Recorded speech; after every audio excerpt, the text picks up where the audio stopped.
The ceasefire agreement between Israel and Hamas that was supposed to take off by 10 a.m. today was postponed because both parties haven't agreed all the details. All the details must be agreed and signed by both parties. This has happened in the past between both of them when Hamas, after agreeing to ceasefire agreements, ended up violating them. Because they didn't sign them, they always claim that they didn't agree to that. So this time around, they want it on paper so that any party that violates them can be held accountable. And of course, you are aware of the major details of the ceasefire agreement. Hamas will release 50 hostages made up of mostly women and children. In return, Israel will release 150 Palestinians being held in many prisons in Israel. Of course, they were convicted by the courts. And if both sides are able to finalize the details, then it is hoped that the ceasefire will take effect from tomorrow, being Friday. All things being equal, the ceasefire will get into effect by tomorrow morning. Now to the main question that many people are asking: will the Israeli special forces that are already in Gaza withdraw from Gaza during the ceasefire period? No, they will not withdraw. It took an enormous amount of resources for them to be where they are in Gaza right now, including all the casualties involved. So they will not withdraw. What will happen is that they will maintain wherever they are right now. All the areas that they are in control of, all major compounds, all districts that are under their control, they will just stay there. But they'll be ready to attack in case the ceasefire is violated by Hamas or that they come under fire from anyone. They will be ready to attack. But they will not continue incursions into new areas. They will just maintain where they are, secure themselves, and maintain their position till the ceasefire expires. That also means that there will be no planes in the air, no fighter jets, no drones. So it will be difficult for them to conduct surveillance over Gaza except through satellites. Of course, using drones is more effective because you can move anyhow you want, anywhere you want. And the drones are also closer than satellites, which means higher resolution images and videos. So they will never withdraw. The only way they can withdraw is if the ceasefire becomes a final truce to the crisis. The ceasefire is expected to be extended up to 10 days. The condition is if Hamas continues to release more hostages after the initial 50. So if they release more, they will extend it to accommodate that release till maybe up to 10 days. They're expected to release all of them by the 10 days. That's if it's not included in the current agreement. Now, let's even assume that Hamas will release all the remaining hostages before the 10 days. Will Israel accept to withdraw from Gaza? That mission has been accomplished. It remains to be seen, but it's highly unlikely because of the many discoveries, the new tunnels they've seen under the Shifa hospital. In fact, they brought in international journalists to see for themselves. They discovered a large room fitted with an air conditioner, convenience facilities, a kitchen. The tunnel is extensive.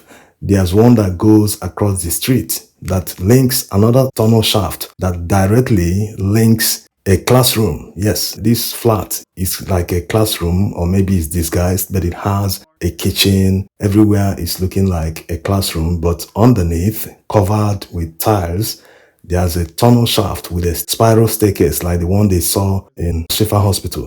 There's also this very large one. In fact, this one is the largest of them all, very wide and very deep also.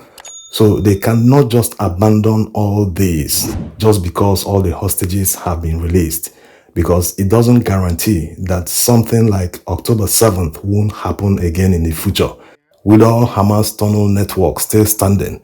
So they will not leave. They will rather degrade all of them to make sure they've got nowhere to hide. Because if you look at how the tunnels are built, it makes it easy for them to run from one place to the other, to move equipment, to move anything, pure logistics. And it also provides a safe haven for them, because if they're able to attack somewhere and run to somewhere that is safe, that they know that no one will attack, that means the person will leave to fight another day. Going down into the tunnel that we saw outside the Shifa hospital. And this direction also brings us to areas which is different from the Shifa hospital, meaning one direction goes to the Shifa hospital, other directions go to different places, different location. The issue of Hamas using hospital infrastructure as safe havens and command centers didn't start today. In fact, as early as 2006, some people have started making documentation revealing that they've seen with their very eyes Hamas operatives working in hospitals and using that to maltreat people. In fact, one Italian journalist made the report and he had to leave Gaza because of threat to his life. The documentation is there. Forget the fact that people are demanding proof from Israel as if they didn't know about it. Even Amnesty International made a report some years ago about it. They saw with their very eyes. No one told them to say it. So the evidence has been there all along. It is just now that the Israeli forces have made videos about all the tunnel network so that people will see and believe. Of course, you can't force people to believe. There are people who have refused to believe the truth. They feel this is a sport that they must support their team and their team can never do wrong. Also, some journalists have mentioned in the past that when they came to interview Hamas operatives, that they were interviewed in hospital grounds.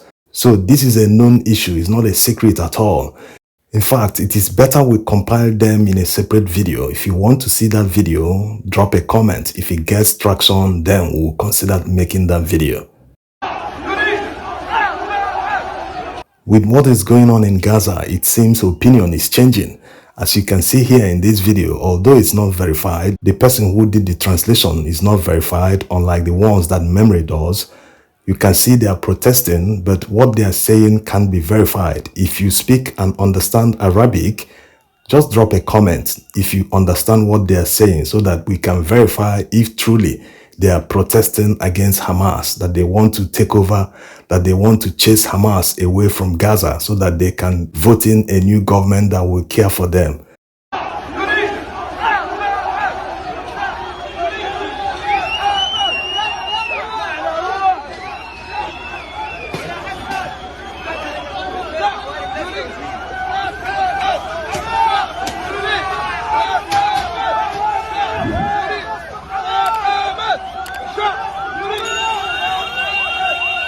If the ceasefire agreement between Israel and Hamas eventually takes off on Friday, that means that this Hamas director of Shifa Hospital will not be released.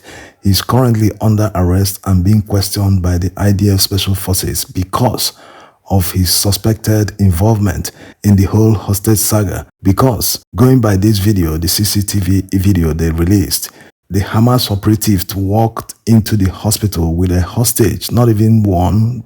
Who knows how many they eventually brought into the hospital because the CCTV cameras were discovered to have been taped over. So the hospital director might know something about the whereabouts of some of the hostages. Thanks for watching.